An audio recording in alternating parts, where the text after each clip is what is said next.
একটা ডালিম ফুলের মতো শিশু মেলায় পথ হারিয়ে ঘুরতে ঘুরতে ঘুরতে ঘুরতে শেষ পর্যন্ত আমারই আঙুল দুটো জড়িয়ে ধরল পথে।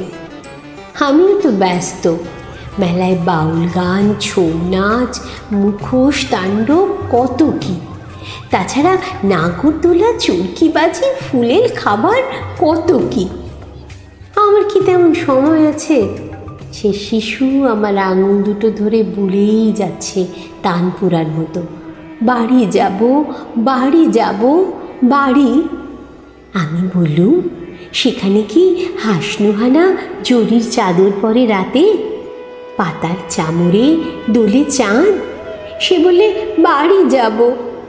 খোকা, তোমার বাড়ি কোথায়?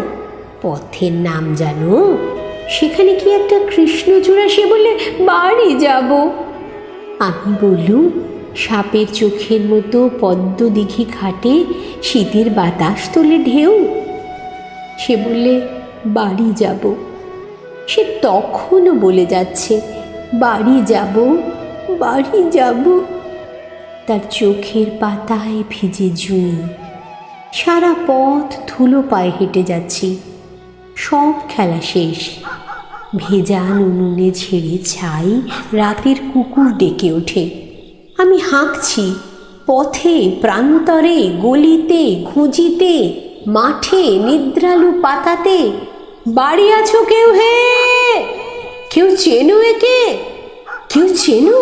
এই আঙুল, এই বুক, বাজু বন্ধ, গলায় ঝোলানো মতিহার।